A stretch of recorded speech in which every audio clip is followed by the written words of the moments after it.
ਅਗਲੀ ਜਿਹੜੀ ਹਰਜੋਤ ਸਿੰਘ ਜੀ ਖਬਰ ਦੇ ਉੱਤੇ ਨਜ਼ਰ ਮਾਰਦੇ ਜਾਈਏ, ਇੱਕ ਬੜੀ ਮੰਦਭਾਗੀ ਗੱਲ ਜਿਹੜੀ ਆ ਘਟਨਾ ਵਾਪਰੀ ਆ।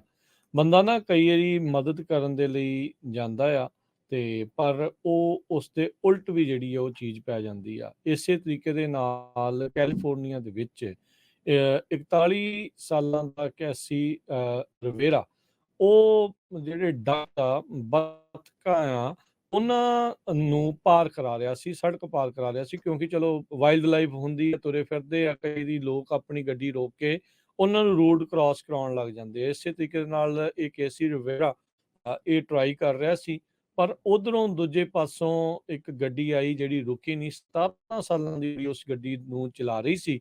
ਇਸ ਦੇ ਵਿੱਚ ਉਹਨੇ ਗੱਡੀ ਠੋਕੀ, ਉਹਦੀ ਐਕਸੀਡੈਂਟ ਜਿਹੜਾ ਹੋਇਆ ਤੇ ਬੰਦੇ ਦੀ ਜਿਹੜੀ ਉਹ ਮੌਤ ਹੋ ਗਈ ਆ। ਸੋ ਇਹ ਬਹੁਤ ਮੰਦਭਾਗੀ ਘਟਨਾ ਜਿਹੜੀ ਵਾਪਰੀ ਹੈ। ਰਿਨ ਜਿਹੜਾ ਸ਼ਹਿਰ ਆ ਸੈਕਰਾਮੈਂਟੋ ਤੋਂ ਤਕਰੀਬਨ 20-25 ਮੀਲ ਦੂਰ, ਉੱਥੇ ਇੱਕ ਟੈਰੀਬਲ ਐਕਸੀਡੈਂਟ ਹੋਇਆ ਆ। ਸੋ ਡਕਸ ਨੂੰ ਤਾਂ ਵਿਚਾਰਾ ਉਹ ਰੋਡ ਕ੍ਰਾਸ ਕਰਾ ਗਿਆ, ਪਰ ਆਪ ਜਿਹੜਾ ਉਸ ਦਾ ਜ਼ਿੰਦਗੀ ਦਾ ਸਫ਼ਰ ਆ ਉੱਥੇ ਹੀ ਸਮਾਪਤ ਹੋ ਗਿਆ। ਸੋ ਕਹਿੰਦੇ ਵੀ ਹੁਣ 17 ਸਾਲਾਂ ਦੀ ਕੁੜੀ ਦਾ ਜੇ ਨਾਂ ਤਾਂ ਨਹੀਂ ਉਹਨਾਂ ਨੇ ਸ਼ਾਇਦ ਦੱਸਿਆ, ਉਸ ਨੂੰ ਹਿਰਾਸਤ 'ਚ ਤਾਂ ਮੇ ਬੀ ਲੈ ਲਿਆ ਆ, ਪਰ ਉਸ ਦੇ ਉੱਤੇ ਕਹਿੰਦੇ ਵੀ ਸ਼ਾਇਦ ਕ੍ਰਿਮੀਨਲ ਚਾਰजेस ਜਿਹੜੇ ਆ ਉਹ ਨਹੀਂ ਲਗਾਏ ਜਾਣਗੇ। ਸੋ ਪਲੇਸਰ ਕਾਊਂਟੀ ਸ਼ੈਰਿਫ ਦੇ ਸਪੋਕਸਪਰਸਨ ਨੇ ਦੱਸਿਆ ਵੀ ਜਿਹੜਾ ਪੀੜਤ ਆ, ਜਿਸ ਦੀ ਮੌਤ ਹੋਈ ਆ, ਉਹ 41 ਸਾਲਾਂ ਦਾ ਕੈਸੀ ਰਵੇਰਾ ਆ ਤੇ ਉਸਦੇ ਜਿਹੜੇ ਦੇਖੋ ਨਿਆਣੇ ਆ, ਪਰਿਵਾਰ ਉਹ ਕਹਿੰਦੇ ਵੀ ਇੱਕਦਮ ਬਿਲਕੁਲ ਸਦਮੇ ਦੇ ਵਿੱਚ ਆ ਵੀ ਇਹ ਕੀ ਹੋਇਆ। ਡਕਸ ਨੂੰ, ਬਤਕਾਂ ਨੂੰ ਵਿਚਾਰਾ ਪਾਰ ਕਰਾ ਰਿਹਾ ਸੀ, ਪਾਰ ਕਰਾਉਂਦਾ ਕਰਾਉਂਦਾ ਆਪ ਦੁਨੀਆ ਤੋਂ ਪਾਰ ਹੋ ਗਿਆ।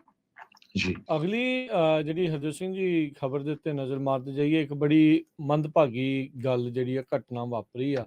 ਬੰਦਾ ਨਾ ਕਈ ਵਾਰੀ ਮਦਦ ਕਰਨ ਦੇ ਲਈ ਜਾਂਦਾ ਆ ਤੇ ਪਰ ਉਹ ਉਸ ਦੇ ਉਲਟ ਵੀ ਜਿਹੜੀ ਆ ਉਹ ਚੀਜ਼ ਪੈ ਜਾਂਦੀ ਆ। ਇਸੇ ਤਰੀਕੇ ਦੇ ਨਾਲ ਕੈਲੀਫੋਰਨੀਆ ਦੇ ਵਿੱਚ 41 ਸਾਲਾਂ ਦਾ ਕੈਸੀ ਰਵੇਰਾ, ਉਹ ਜਿਹੜੇ ਡਕ ਆ, ਬਤਕਾਂ ਆ, ਉਹਨਾਂ ਨੂੰ ਪਾਰ ਕਰਾ ਰਿਹਾ ਸੀ, ਸੜਕ ਪਾਰ ਕਰਾ ਰਿਹਾ ਸੀ, ਕਿਉਂਕਿ ਚਲੋ ਵਾਈਲਡ ਲਾਈਫ ਹੁੰਦੀ ਹੈ, ਤੁਰੇ ਫਿਰਦੇ ਆ, ਕਈ ਦੀ ਲੋਕ ਆਪਣੀ ਗੱਡੀ ਰੋਕ ਕੇ ਉਹਨਾਂ ਨੂੰ ਰੋਡ ਕ੍ਰਾਸ ਕਰਾਉਣ ਲੱਗ ਜਾਂਦੇ ਆ। ਇਸੇ ਤਰੀਕੇ ਦੇ ਨਾਲ ਇਹ ਕੇਸੀ ਰਿਵੇਰਾ ਇਹ ਟਰਾਈ ਕਰ ਰਿਹਾ ਸੀ, ਪਰ ਉਧਰੋਂ ਦੂਜੇ ਪਾਸੋਂ ਇੱਕ ਗੱਡੀ ਆਈ ਜਿਹੜੀ ਰੁਕੀ ਨਹੀਂ। 17 ਸਾਲਾਂ ਦੀ ਉਸ ਗੱਡੀ ਨੂੰ ਚਲਾ ਰਹੀ ਸੀ।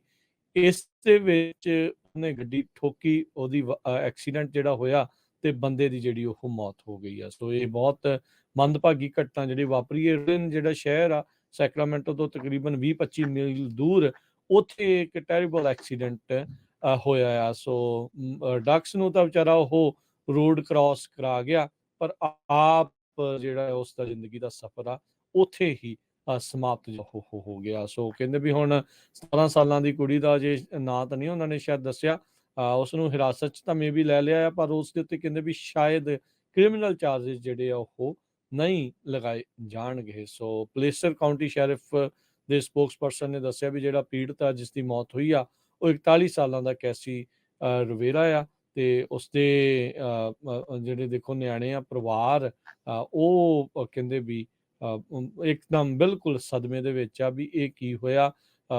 ਡਕਸ ਨੂੰ, ਬਤਕਾਂ ਨੂੰ ਵਿਚਾਰਾ ਪਾਰ ਕਰਾ ਰਿਹਾ ਸੀ, ਪਾਰ ਕਰਾਉਂਦਾ ਕਰਾਉਂਦਾ ਆਪ ਦੁਨੀਆ ਤੋਂ ਪਾਰ ਹੋ ਗਿਆ। ਜੀ।